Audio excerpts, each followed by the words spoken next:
नमस्कार, आपणो उत्तराखंड में आपका स्वागत है और मैं हूं आपके साथ लोकेश लकी जगवानी।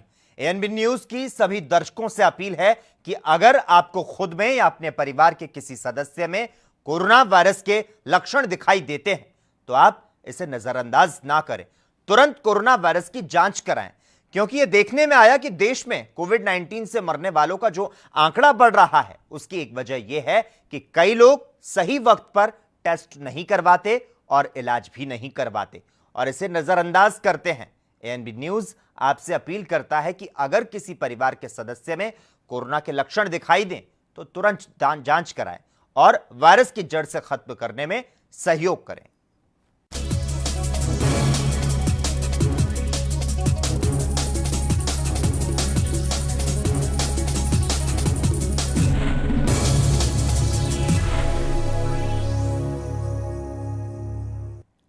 उत्तरकाशी वन प्रभाग क्षेत्र में हिम तेंदुए का संरक्षण केंद्र बनाया जाएगा। यह संरक्षण केंद्र भैरव घाटी के लंका नामक स्थान पर बनाया जाएगा। मुख्यमंत्री त्रिवेंद्र सिंह रावत ने वन मंत्री डॉक्टर हरक सिंह रावत और वन विभाग के अधिकारियों के साथ इस संबंध में बैठक की। मुख्यमंत्री त्रिवेंद्र सिंह ने कहा कि राज्य में हिम तेंदुओं की गणना की जाए, हिम तेंदुओं के संरक्षण और इनकी संख्या में वृद्धि के लिए विशेष प्रयास किए जाएं। उन्होंने कहा कि पिछले कुछ वर्षों में जिन क्षेत्रों में हिम तेंदुए देखे गए, स्थानीय लोगों और सैन्य बलों के सहयोग से वन विभाग द्वारा ऐसे क्षेत्र चिन्हित किए जाएं।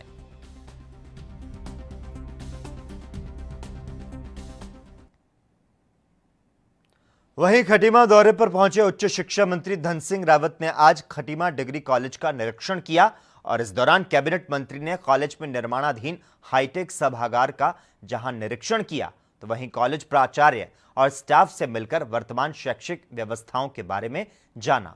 मंत्री धन सिंह के महाविद्यालय पहुंचने पर कॉलेज के छात्रों ने खटीमा डिग्री कॉलेज को विश्वविद्यालय परिसर बनाए जाने की मांग रखी। तो वहीं खटीमा डिग्री कॉलेज में इस सत्र से एमकॉम की क्लास संचालित किए जाने की भी उच्च शिक्षा मंत्री से मांग की गई। देखिए, खटीमा जो कॉलेज हमारा बहुत पुराना कॉलेज है, गाँव का सबसे अच्छा कॉलेज और सबसे बड़ा कॉलेज है। हमारे माननीय विधायक पुष्कर धामी जी और डॉक्टर प्रेम सिंह राणा जी ने जो बातें मुझको कही हैं, मैंने कह दिया कि कॉलेज के लिए जो भी करना पड़ेगा हमारी सरकार करेगी उसको। और एक बड़ी डिमांड थी यहाँ पे एमकॉम की। एमकॉम हम इस सत्र से यहाँ पे शुरू कराएंगे और बहुउद्देशीय हॉल हमारा ऑडिटोरियम बहुत अच्छा बन रहा है। टीचर्स की इसी जितने भी फैकल्टी कम है वो पूरी फैकल्टी सारा है। मुख्यमंत्री त्रिवेंद्र सिंह रावत ने आह्वान किया था कि हर रविवार 15 मिनट डेंगू पर वार करें, जिसके चलते धर्मपुर से विधायक विनोद चमोली और गंगोली हाट से विधायक मीणा गंगोला ने अपने आवास में सफाई की। जहां एक तरफ कोरोना काल चल रहा है तो वहीं डेंगू की मार से बचने के लिए जनप्रतिनिधि हर रविवार 15 मिनट अपने आवास पर साफ सफाई कर रहे हैं। तस्वीरों में साफ तौर पर देखा जा सकता है कि धर्मपुर विधायक विनोद चमोली अपने आवास में गमलों में जमा पानी निकाल रहे हैं तो वहीं गंगोली हाट से विधायक मीणा गंगोला साफ सफाई करती दिखाई दे रही हैं।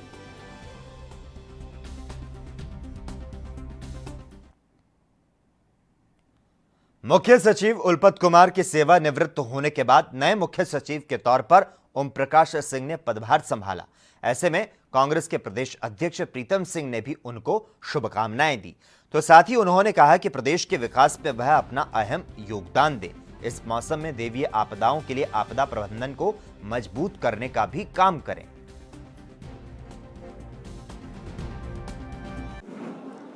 नया मुख्य सचिव बनाया गया है, मैं अपनी शुभकामनाएं उन्हें प्रेषित करता हूं और उनसे अपेक्षा करता हूं कि प्रदेश के विकास में वो अपना अहम योगदान देने का काम करेंगे। साथ ही साथ वर्तमान समय में बरसात के इस मौसम में दैवीय आपदा की घटनाएं लगातार घटित हो रही हैं।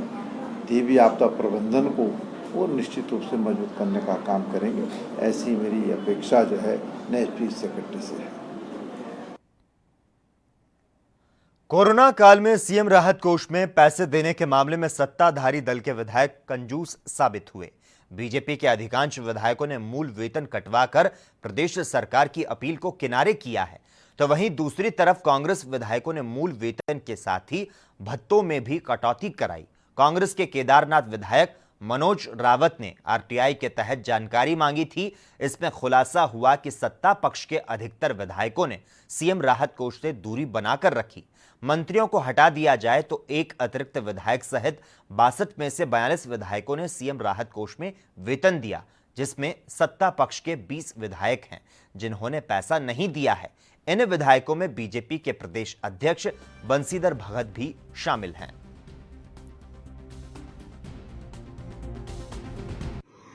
जिस तरह से हमारे केदारनाथ के विधायक आदरणीय श्री मनोज रावत जी की आरटीआई लगाई थी उन्होंने, और प्रशासन ने जवाब दिया है और तमाम नेताओं का उसमें कच्चा चिट्ठा दिया है कि कौन अपनी तनख्वाह में से कितना कटा रहा है। साथियों, तो कांग्रेसी अग्रणी हैं, कांग्रेसी लगभग 57,000 प्रति माह कटा रहे हैं। और आप सुनकर चौंक जाएंगे कि जो बंशीधर भगत लगातार कांग्रेसियों के ऊपर हमला बोलते रहते हैं, वो कितने पहुंचे हुए हैं, मात्र 9,000 प्रति माह वो अपनी तनख्वाह में से कटा रहे हैं। सांसद निधि, विधायक निधि तो पहले ही सरकार कॉन्फिस्केट कर चुकी है या उसको सरेंडर करवा चुकी है। उसके बाद वेतन में से भी हमारे 11 के 11 विधायक 57,000 कटवा रहे हैं, जिसमें हमारी नेता प्रतिपक्ष 73,000 प्रति माह कटवा रही है। और आपके नेता कोई 9,000, कोई 30,000। ये खेल करोगे आप जनता के साथ और आपस में विधायकों के साथ। क्यों एक समानता नहीं है? क्यों आपकी अपील की अनसुनी करिए? आप तो नेता सदन है मुख्यमंत्री जी। मैं आपसे पूछना चाहती हूँ कि आपके ही विधायकों ने आपकी अपील, आपके निवेदन की अनसुनी, उसको अनदेखा क्यों किया?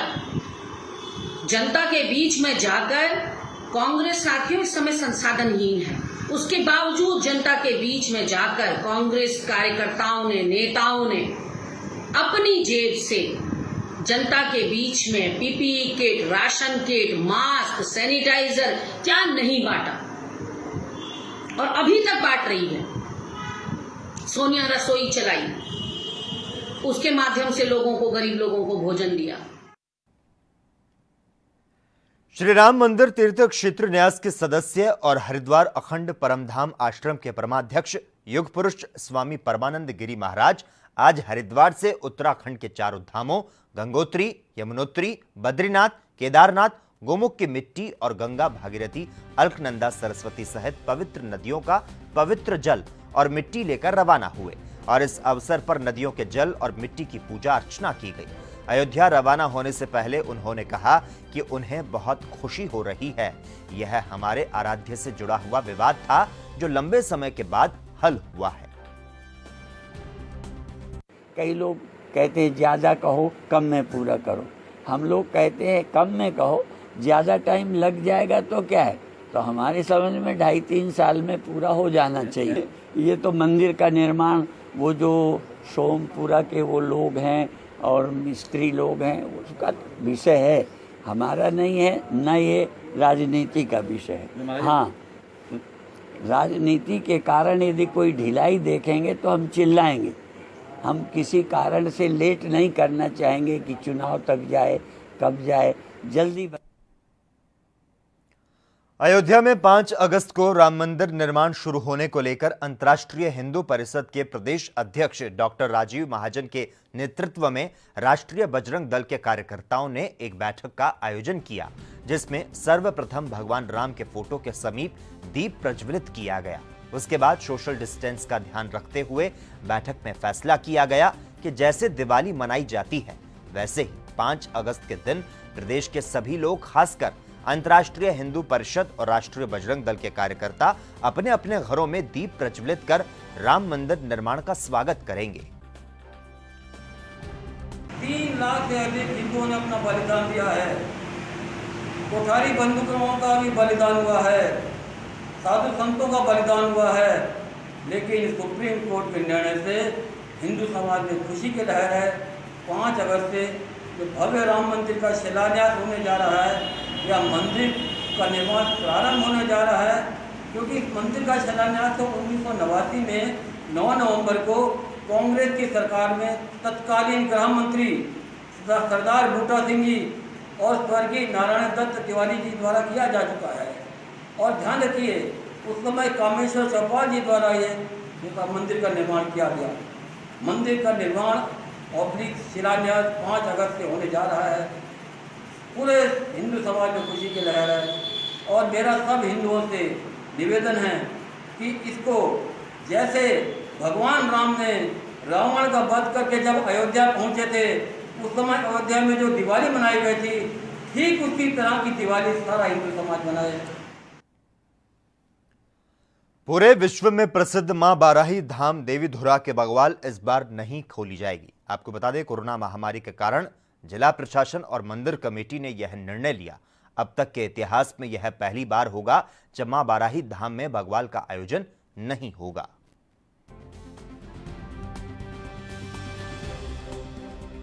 देखिए, इस साल जो है माँ बाराही देवीधुरा में बगवाल मेले का आयोजन नहीं है। केवल पूजा अर्चना के लिए हमारे जो लोकल के पुजारी जी हैं वो परंपरागत पूजा के तौर पर यहाँ पे केवल पूजा अर्चना करेंगे और किसी तरह का बगवाल मेला, भीड़ भाड़ किसी को कुछ नहीं होना है या कुछ नहीं होना है। और इसके लिए पूरी पुलिस मुस्तैद है। यहाँ पे हमने ड्यूटियाँ लगाई हैं और जगह जगह बैरियर भी लगा दिए हैं और मंदिर कमेटी और यहाँ के पुजारी जी ने हमें आश्वस्त किया है और उन्होंने गांव-गांव ये संदेश भेज दिया है, प्रशासन ने भी भेज दिया है कि कोई बगवाल मेला कोरोना के दृष्टिगत नहीं है। जो शासन प्रशासन की गाइडलाइन है उन्हें फॉलो किया जाएगा और किसी तरह का मेले का आयोजन इस बार नहीं होने जा रहा है, जैसा शासन प्रशासन और मंदिर कमेटी ने तय किया है। इस बार जो है कोविड-19 की वजह से बगवाल मेला हमने स्थगित कर रखा है और मैं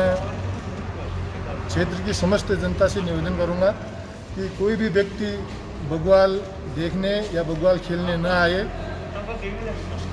जैसी पूरे विश्व में महामारी फैली हुई है, तो मैं सभी लोगों से यही प्रार्थना करूंगा, जो हमारी पूजाएं होती थी वो पूजाएं परंपरागत होंगी और जो हमारे मंदिर के कार्यक्रम होंगे वो सूक्ष्म रूप में हम लोग उसको मनाएंगे।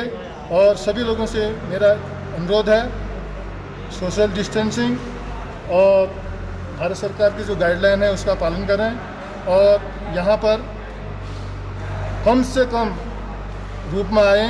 हाँ, जो हमारी परंपरागत बगवाल होती थी उसमें केवल हम उसका सूक्ष्म रूप निर्वहन करेंगे।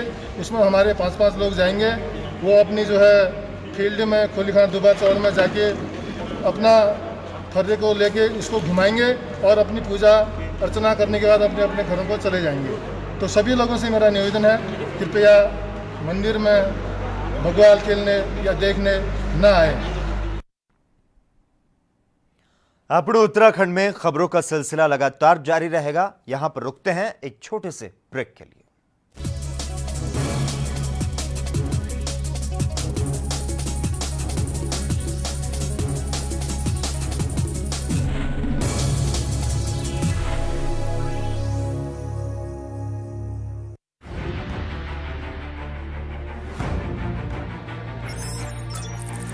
खबर चाहे सियासत की हो या सरकार की, खबर चाहे भ्रष्टाचार की हो या गुनहगार की, दिन भर में क्या रहा देश जगत का हाल, किस मुद्दे ने बनाई किसकी सरकार, रखते हैं हम सब पर नजर, पहुंचाते हैं हम हर खबर। हम हैं ANB न्यूज।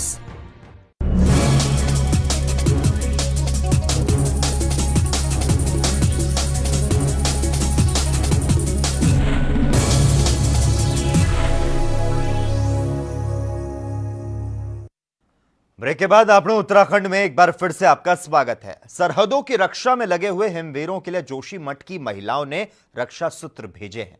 चमोली के जोशीमठ में महिलाओं ने प्रथम वाहिनी ITBP के जवानों को पहले राखी बांधी, फिर बॉर्डर पर तैनात सभी जवानों को मंगल कामनाओं के साथ राखियां भेजी।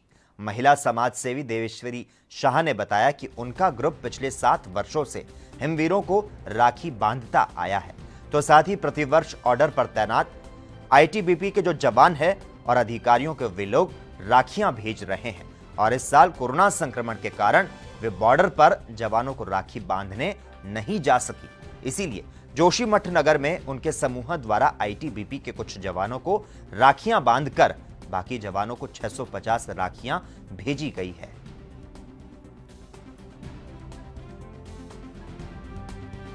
उनकी सुरक्षा की कामना करते हैं और ये लोग जो हमारी पूरे देश की सेवा करते हैं, अपने आन बान शान को लगा के, अपने जी जान लगा के, अपने घर परिवार को छोड़ के हमारी रक्षा करते हैं। हम लोग इनकी रक्षा की कामना के लिए इनको राखी भेजे हैं। हम लोग तो चाहते थे बॉर्डर पर जाएं, लेकिन इस बार कोरोना महामारी की वजह से हम लोग इनके बीच न जा पाए। हिंदू धर्म के बराबर बहुत साल से हम लोग रक्षाबंधन में अपने फौजी भाइयों को राखी भेज करते हैं और इस बार हम फौजों के बीच इसलिए नहीं गए कि कोरोना की वजह से हम लोगों ने फौजी भाई को यहीं पर बुलाया और हर साल हम इनको राखी देते हैं और ये हमारे देश के शान आन बान शान है। ये लोग जब बॉर्डर पर रहते हैं तो हम जिनकी रोटी खाते हैं और रात को जो है चैन की नींद सोते हैं। हमने हमसे वादा किया है कि हम लोग बॉर्डर पर आप लोगों की रक्षा करेंगे, अपने धरती माँ की रक्षा करेंगे और हम लोगों ने उनको आशीर्वाद दिया है कि आप लोग जो है बहुत लंबी उम्र और हमारी यहाँ देश की। पहले तो हमें बहुत अच्छा लगा कि हम घर से दूर आए, फिर भी हमें आमंत्रित किया गया सर यहाँ। और आज जो पर्व है सर ये भाई बहन की रक्षा के लिए होता है, पर सर हम पूरी देश की रक्षा के लिए आज के दिन प्रण लेते हैं कि पूरी देश की रक्षा करेंगे। और सर जो इनके द्वारा जो राखी दी गई है इसे हम ऊपर अपने भाइयों को बॉर्डर पर भेज देंगे सर। बहुत खुशी हुई कि हम अपने घर से दूर हैं, फिर भी उन्होंने हमें आमंत्रित किया तो हमें बहुत खुशी हुई है। तो हमने अब हमारे जो दोस्त लोग बॉर्डर क्षेत्र में हैं उनके लिए यहाँ से राखी जो है इनके द्वारा हमारे को दी गई है और हम ये शपथ लेते हैं कि अग्रिम चौकी पे हम जब तक रहेंगे तो जी जान से काम करेंगे और देश के लिए हमेशा। वहीं ऋषिकेश में रक्षाबंधन को लेकर एक नई परंपरा शुरू हो चुकी है। जी हां, देश के बॉर्डर पर रक्षा कर रहे सैनिकों को राखी भेजते हुए बहनों के बारे में तो आपने जरूर सुना होगा, लेकिन ऋषिकेश में पर्यावरण मित्रों को अब मारवाड़ी बहनें राखी बांधकर उनका सम्मान कर रही है।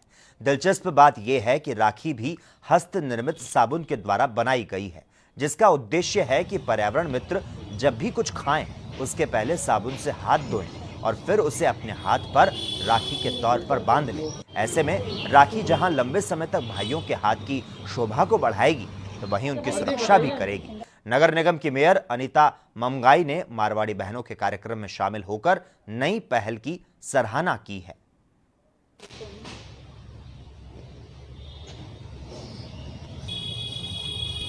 और मैं बधाई देती हूँ, कृतज्ञता व्यक्त करती हूँ अखिल भारतीय मारवाड़ी सम्मेलन की सभी महिलाओं को, उन सभी बहनों को कि जिन्होंने कि इस रक्षाबंधन के त्यौहार को बहुत ही अलग बनाया और बहुत ही हटके बनाया। क्योंकि जिस प्रकार से हम पर्यावरण मित्र आज हमारे जो सभी सफाई कर्मचारी जिनको कहते हैं, लेकिन हम पर्यावरण मित्र उनको कहते हैं, पर्यावरण की संज्ञा उनको देते हैं और उन सभी पर्यावरण मित्रों का यहाँ पर जो सम्मान हुआ, तो मैं अखिल भारतीय मारवाड़ी महिला सम्मेलन पूरी संस्था को बहुत बहुत बधाई देती हूँ, बहुत बहुत शुभकामनाएं देती हूँ। और अखिल भारतीय मारवाड़ी महिला सम्मेलन द्वारा कोरोना वॉरियर्स हमारे सफाई कर्मियों को सम्मानित किया गया है। जैसा कि आप सभी जानते हैं, रक्षाबंधन का पावन दिन, आज के दिन भाई अपनी बहनों की रक्षा का संकल्प लेते हैं। उसी प्रकार हमारे सफाई कर्मी भाई शहर को साफ बनाए रखकर हमारी कोविड-19 से लड़ने में हमारी मदद कर रहे हैं, साथ ही हमारी रक्षा भी कर रहे हैं। तो आज हमने सभी सफाई कर्मियों को माला पहनाई, उन्हें राखी वहाँ बांधी और साथ में उन्हें मिठाई भी दी गई और थोड़ा सा कैश देके उनकी मदद करने का छोटा सा एक प्रयास हमारे द्वारा किया गया है। और मैं इस राखी के बारे में भी आपको ज़रूर बताना चाहूँगी। ये राखी साबुन की बनी हुई है, तो कलाइयों की शोभा बढ़ाने के बाद इसे सोप की तरह यूज़ किया जा सकता है और इसको यूज़ करके हम कोविड-19 में बार बार हाथ धोने का एक मैसेज भी अच्छा लोगों तक पहुँचा। वैश्विक कोरोना महामारी का असर सीधा बाजार पर पड़ता हुआ नजर आ रहा है। अगर बात करें पचवादून विकास नगर की, तो विकास नगर में व्यापारियों के लगातार कोरोना संक्रमित पाए जाने से बाजार पर सीधा असर पड़ रहा है। बाजार में आने से लोग घबराहट महसूस कर रहे हैं, जिसका असर अन्य सभी व्यापारियों पर दिखाई भी दे रहा है। और पिछले साल के मुकाबले इस साल बाजार की रौनक फीकी नजर आ रही है। रक्षाबंधन त्योहार भी फीका दिखाई दे रहा है। तो वहीं जब बाजार के व्यापारियों से पूछा गया तो उनका कहना था कि हमारा बिजनेस पिछले साल के मुकाबले इस बार बहुत ही ज्यादा फीका हो चुका है।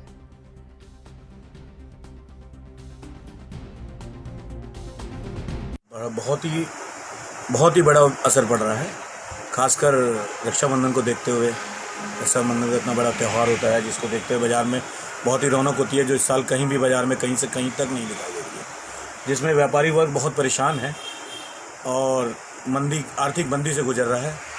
और आने वाले जो हमारे विकासनगर क्षेत्र के जो हमारा कस्टमर है जो है वो भी अभी बाज़ार में आने से बाज़ार में मिले हुए कुछ व्यापारियों को, संक्रमित व्यापारियों को देखते हुए उनके मन में भी जो है भय का माहौल है और उस वजह से भी कस्टमर बाज़ार में नहीं आ रहा है, जिस वजह से जो है हमारे यहाँ जो त्यौहार रक्षाबंधन का बड़े धूमधाम से मनाया जाता है बहुत ही फीका पड़ा हुआ है। उसकी रौनक बिल्कुल बाज़ार से गायब है। बहनें ही भी अपने घर में बैठकर बेचारी अपने भाइयों के लिए दुआ कर रही हैं और सादगी से अपने जो है रक्षाबंधन का त्यौहार मनाने की वो पूरी। रक्षाबंधन में क्या विशेष तौर पे आप प्रोडक्ट यूज़ कर रहे हो, किस तरीके से रक्षाबंधन को देख रहे हो आप? जैसे कि चाइना ने हमें कोरोना जैसी बीमारी दी और ऐसी मुश्किल घड़ी में हमें चाइना के टोटल प्रोडक्ट का बहिष्कार करते हुए शुद्ध भारतीय स्वदेशी राखी का व्यापार कर रहे हैं। विगत वर्षों में पहले चाइनीज माल बेचते थे, लेकिन इस बार पूर्ण रूप से उसका बहिष्कार किया है। तो आपके जो ग्राहक आ रहे हैं उसमें क्या लग रहा है कि वो भी किस तरीके से आपसे राखी खरीद रहे हैं? शुद्ध भारतीय राखी स्वदेशी, चाइना का बहिष्कार कर रहे हैं सभी लोग। तो आपके ग्राहक भी स्वदेशी स्वदेशी ही ले रहे हैं। पूछते हैं पहले आकर कि चाइना वाला माल तो नहीं है, लेकिन हमारे पास चाइनीज माल कोई नहीं है, किसी तरह का कोई माल। बड़ी नौकरी की फिराक में राज्य से पलायन करने के बाद रिवर्स पलायन कर मुक्तेश्वर लौटे युवक गौरव शर्मा ने हाई डेंसिटी एप्पल ऑर्चर्ड लगाया है। इटली, हॉलैंड में होने वाले एप्पल मुक्तेश्वर में उगाए गए हैं। उन्होंने बताया कि आमतौर पर फलदार वृक्ष का पौधा लगाने के बाद वो 8 वर्ष में फल देता था, लेकिन इस खेती से 2 वर्ष में फल आ जाते हैं। उन्होंने इन पौधों को फरवरी 2018 में लगाया था, जो कि अब फल देने लगे हैं।